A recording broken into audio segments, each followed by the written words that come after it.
सुहाग रात पार्ट 2।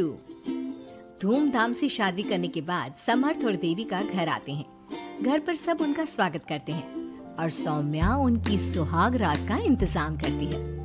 समर्थ और देविका दोनों अपने रूम में बैठे बातें कर रहे होते हैं। तब देविका कहती है,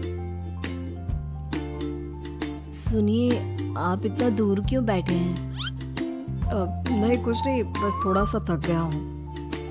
अगर आप कहें तो मैं आपका सर दबा दूं? नहीं, रहने दो, आप भी तो थकी होंगी। देविका आगे बढ़ते हुए कहती है, थक तो गई हूँ पर आपकी सेवा करना पहला धर्म है मेरा।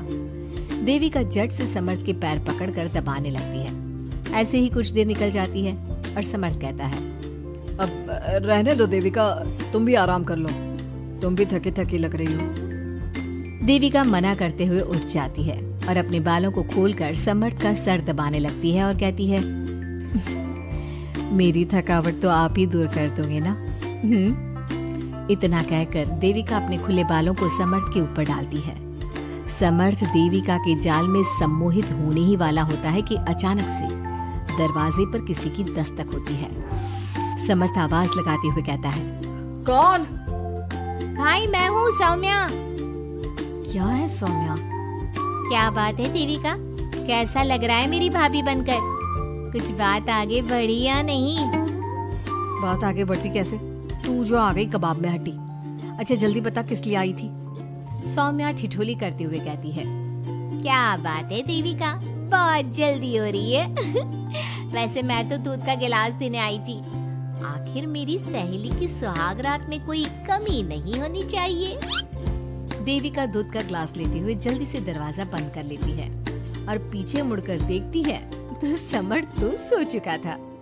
देविका समर्थ को उठाते हुए कहती है, सुनिए समर्थ जी, उठ जाइए ना, सौम्या दूध देने आई थी, इसे पी लीजिए फिर आप सो जाना। समर्थ नींद में उठता है और दूध पीकर फिर से सो जाता है। देविका उसके बगल में बैठी कहती है, सुनिए समर्थ जी, आज हमारी पहली रात है और आप सो रहे हो। समर्थ नींद में ही कहता है, देविका मैं बहुत थक गया हूँ, मुझे बहुत तेज नींद आ रही है, तुम भी सो जाओ। सोने के लिए तो पूरी रात पड़ी है, अब उठिए ना और कुछ देर मुझसे बात तो करिए। देविका जिद करते हुए समर्थ को आधी नींद से उठा देती है। समर्थ उठकर बैठ जाता है और कहता है, बोलिए देविका जी, आपका हुक्म सर आंखों पर। सुनिए, मैंने सुना है कि पति अपनी पत्नी को पहली रात कोई तोहफा देता है। आप मेरे लिए कुछ नहीं लाए क्या? वो मैं कैसे भूल सकता हूँ, लाया हूँ पर वो दूसरे रूम में रखा है। तो दिखाइए ना क्या लाए हैं। अरे अभी तो कहा कि तुम्हारा गिफ्ट दूसरे रूम में है, तो जाकर लेकर आइए ना। अगर अभी गया तो घर के सब लोग जाग जाएंगे और 10 तरह के सवाल जवाब करेंगे। मैं सुबह दिखाता हूँ ना। समर्थ इतना कहकर लेट जाता है और लेटे लेटे देविका से कहता है, अच्छा सुनो देविका, मुझे बहुत नींद आ रही है, मैं सो रहा हूँ, तुम भी सो जाओ। देविका समर्थ की बात सुनकर कहती है, आपको तो हमारी पहली रात की कुछ पड़ी ही नहीं है। इतना कहकर देविका भी उसके करीब आकर लेट जाती है और सो जाती है। अगली सुबह अधीरा समर्थ के रूम में सफाई करने आती है और देविका को उसके करीब लेटा देख रोने लगती है। रोने की सिसकी सुनकर समर्थ की आंख खुल जाती है।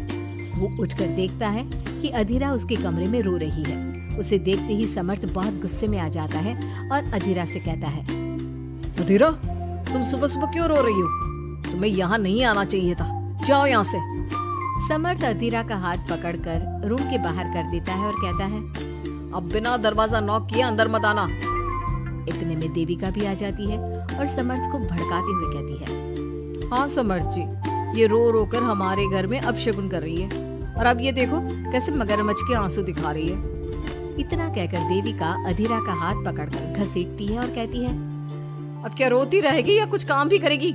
मुफ्त में रोटियां तोड़ने को नहीं मिलेगी यहाँ पर, चल उठ यहाँ से और कुछ काम कर। अधीरा वहाँ से उठकर रोते रोते चली जाती है और जाकर रसोई में सबके लिए चाय बनाती है और चाय जाकर पहले अपनी सास को देती है। चाय पीते ही मंजू अधीरा को गुस्से से कहने लगती है, लगता है मुझे मारने की साजिश कर ली है।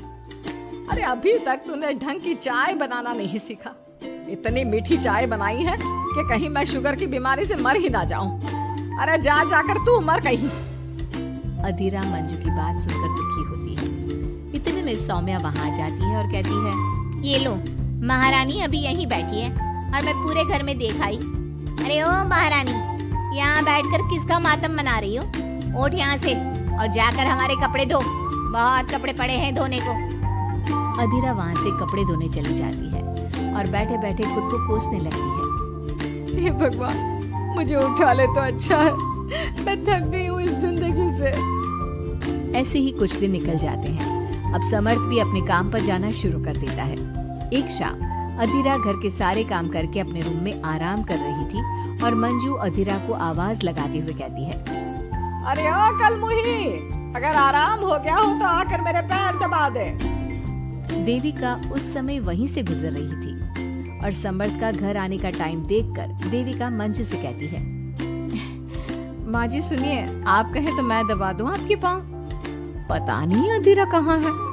देविका मंजू के पांव दबाने बैठ जाती है और कुछ ही टाइम बाद समर्थ भी वहां आ जाता है और देविका को माँ के पांव दबाते देख बहुत खुश होता है। वो सीधे अपने कमरे में चला जाता है।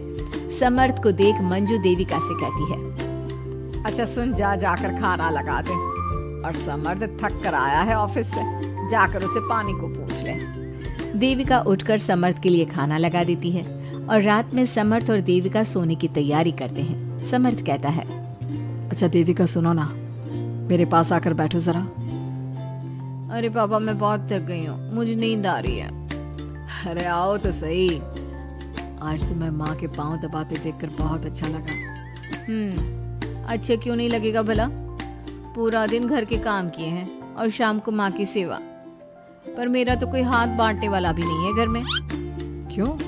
अधीरा और घर के बाकी लोग कहाँ जाते हैं? अधीरा की तो बात ही मत करो, वो महारानी तो बस मटर गश्ती करती रहती है और घर का सारा काम ना मुझे ही करना पड़ता है। मेरी तो किसी को पड़ी ही नहीं है, मैं तो सिर्फ एक नौकरानी हूँ इस घर में। अरे नहीं, ऐसा मत बोलो। क्यों ना बोलूं?